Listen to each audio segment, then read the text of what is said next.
Por que a Santuza é a melhor candidata para disputar a presidência da OAB? Porque a Santuza ela tem um grupo que é um grupo que faz a diferença. O nosso grupo, quando foi montado, ele foi montado justamente porque ele tem um objetivo comum, que é o objetivo de mudar a ordem. Esse grupo que forma, que tem a grande força da nossa chapa, é que efetivamente faz a diferença. Em comparação à gestão que está hoje à frente da OAB, o que a candidatura da Santuza propõe como avanço, como melhorias em relação à atual gestão? Bom, a chapa 2 ela propõe o resgate da ordem. A ordem ela precisa voltar a ser ouvida. A ordem precisa ser protagonista da sociedade civil, algo que se perdeu nesses anos. E melhorar efetivamente a proteção ao advogado na sua função corporativa. Quando a senhora fala que a ordem se distanciou da sociedade civil, a senhora pode dar um exemplo assim, de alguma situação que a ordem poderia ter tido um papel mais importante, mais ativo e não teve? São várias as situações. Por exemplo, na questão específica da reforma política. O Conselho Federal discute a reforma política, a seccional não discutiu a reforma política. A questão do auxílio-moradia, posicionamento da ordem no auxílio-moradia. O presidente da ordem disse que fez e se posicionou diante do auxílio-moradia, mas a posição da ordem é de ação. A ordem ela não é demagógica. Todas as vezes que a ordem se posiciona, ela se posiciona com ação. Ela tem que se posicionar, ela tem que dizer à sociedade civil o seu posicionamento, mas ela também tem que agir. Nesse sentido, a ordem não fez. A senhora também, durante a campanha, tem abordado promessas não cumpridas da atual gestão. Gostaria que a senhora comentasse um pouco mais sobre isso. São várias as promessas não cumpridas. É só pegar o programa de governo da gestão atual e verificar o que aconteceu nesses 3 anos, ou o que aconteceu nesses 6 anos. Interiorização da ordem, que é um dos lemas e uma das posições da atual gestão. Cadê a interiorização da ordem? O advogado do interior ele se sente abandonado.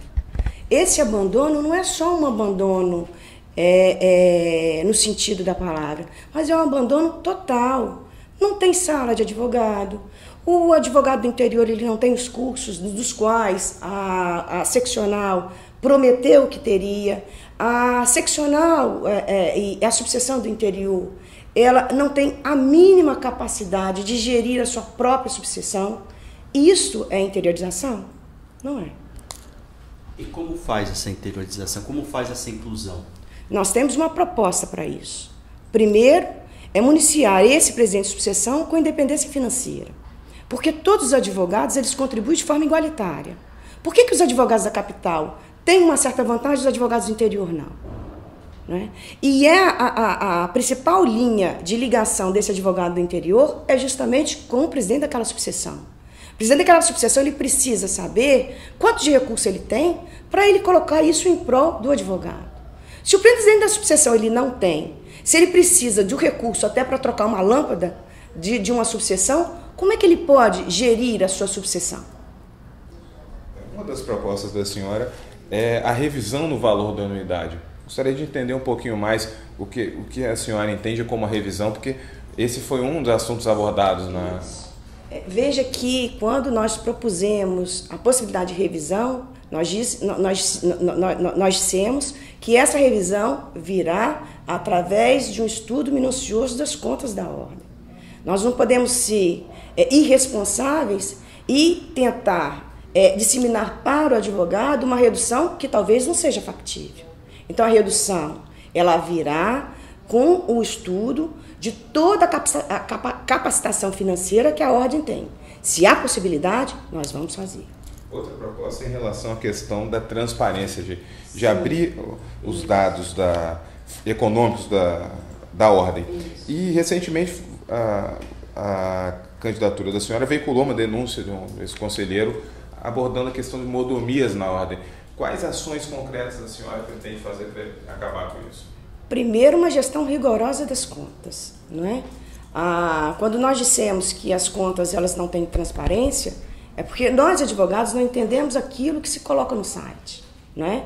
Aí se diz, bom, mas as contas elas são dirigidas diretamente ao advogado. Sim, que se cria efetivamente um site, né, privado para o advogado, que o advogado possa discutir essas contas. Porque todos nós advogados queremos saber aonde o nosso recurso irá ser utilizado.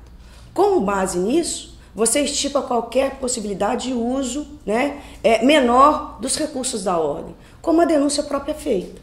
Se ali está o recurso e exatamente a destinação pré-determinada e indicada, não se tem possibilidade de gastar dinheiro alheio com festas e com atividades outras externas àquela finalidade específica da ordem. A senhora, quando a senhora fala da transparência, uma questão que eu já vi vários advogados colocando é que o próprio processo de campanha, né, eleitoral, ele não exige nenhuma prestação de contas dos candidatos. Isso é verdade, né? Sim, é verdade. E a senhora é a favor de que, num outro pleito, caso a senhora seja eleita, que os candidatos passem a fazer a prestação de contas? Eu acho, com certeza. Eu acho que o Conselho Federal está evoluindo para isso. Hoje, para essa eleição, o Conselho Federal ele produziu uma resolução muito mais rígida, até no que diz respeito aos gastos de campanha e a limitação específica de uso de mídia e de propaganda. E o Conselho Federal ele começa a pensar nesse sentido de transparência das contas, de determinar que o candidato ele possa mostrar também de forma cristalina como gastou e como realizou a sua campanha em termos financeiros.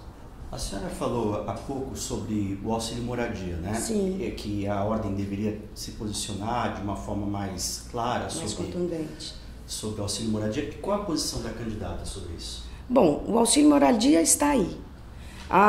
E a posição já é do Conselho Federal, que é de absoluta inoportunidade do auxílio moradia como está sendo pago.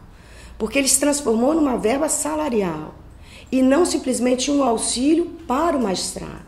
Dessa forma, o auxílio moradia ele se tornou completamente desvirtuado. Basta se ver exatamente a forma como ele foi confeccionado. A própria magistratura, grande parte dos magistrados se sentem aviltados, se sentem incomodados com o auxílio moradia. Esse auxílio moradia ele veio no patamar, num momento em que se negava à magistratura um aumento remuneratório. E foi um subterfúgio para a magistratura. Eu acho que tanto a magistratura como toda a advocacia, como a classe jurídica como um todo, prima por adicionais que sejam dignos, mas que representam efetivamente a dignidade daquela instituição. Mais uma questão com relação à participação da ordem de forma mais efetiva. Como a senhora vê o posicionamento da ordem com relação à liberdade de expressão? Total. A liberdade de expressão é um primato da Constituição Federal. Ela tem que ser respeitada. E mais, com base na liberdade de expressão que se assegura a democracia brasileira. Então, a liberdade ela tem que vir de uma forma bastante imanente. É um princípio constitucional que deve ser respeitado. A senhora colocou a questão do compromisso de um mandato só, firmado em cartório. A senhora vai manter esse compromisso? Se for firmado em cartório, vou manter esse compromisso. Independente de compromisso firmado em cartório.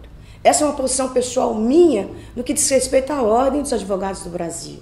Até porque, volto a dizer, a ordem é signatária de um movimento de reforma política no Brasil. Se a ordem é signatária desse movimento político e que critica as atuais regras, determinando que hoje não se possa fazer alternância por alternância simplesmente pensando em governo e não atuação de Estado, não pode a ordem ter uma outra postura. Queria perguntar para a senhora o seguinte: a gente recebe informação que a senhora é presidente da Associação dos Procuradores, que o nome da senhora não é uma unanimidade entre os procuradores. Isso é verdade? Bom, aí teria que perguntar a classe dos procuradores. Eu sou presidente da associação há 4 mandatos. E sou presidente da associação há 4 mandatos porque não consegui um substituto. Não tive nenhum substituto até hoje, ou nenhum procurador que quisesse me suceder na associação. Eu acho que isso responde à sua pergunta. Por isso que a senhora, esses 4 mandatos também é uma coisa que a senhora tem feito, então, a contragosto, porque a senhora acabou de falar que a senhora é contra a reeleição. Veja, a Associação dos Procuradores de Estado é uma entidade civil. A Ordem dos Advogados do Brasil é uma autarquia sui generis. A Associação dos Procuradores é uma entidade civil, cujo tom dela é simplesmente uma proteção corporativa do procurador. A Ordem dos Advogados do Brasil, ela é uma entidade corporativa, mas também ela é eminentemente uma entidade institucional. Então você não queira aplicar as regras de uma entidade corporativa pequena para a dimensão de uma Ordem dos Advogados do Brasil. Sim, mas a alternância não é sempre importante? A alternância é sempre importante na medida em que essa instituição ela tem esse tom de importância como a Ordem dos Advogados do Brasil. Na nossa situação corporativa, primeiro, não tive até hoje um sucessor, e mais, essa entidade civil pequena, ela é proteção ali interna nossa de nós procuradores. Não pode jamais se pensar e trazer essa questão na mesma dimensão de uma Ordem dos Advogados do Brasil. A senhora está em plena campanha. Como que a senhora avalia até agora a campanha da senhora e o que a senhora identificou como principal dificuldade, principal desafio de se fazer campanha? Eu acho que o principal desafio é justamente o cansaço. É vencer o cansaço. Eu acho que esse é o principal desafio que se tem numa campanha como essa. É curta, né? Que é curta e você tem que vencer, né, o estado do Espírito Santo inteiro num período muito pequeno. Mais do mais, muito gratificante. Estou aprendendo muitas coisas. Estou reconhecendo o estado do Espírito Santo e mais, estou reconhecendo a identidade do advogado. E o que a senhora diria para os advogados que ainda não se decidiram, que ainda estão estudando qual será o candidato da preferência? O que a senhora daria de recado para esse advogado? Eu peço a ele que pare, que pense, que estude as nossas propostas. Porque eu acho que essa é uma eleição acirrada, mas é uma eleição antes de ideologia e mais, de um posicionamento consciente do advogado. Acho que na medida em que ele pare, sente e analise profundamente, primeiro a nossa chapa e segundo as nossas propostas, eu acho que ele não terá dúvida.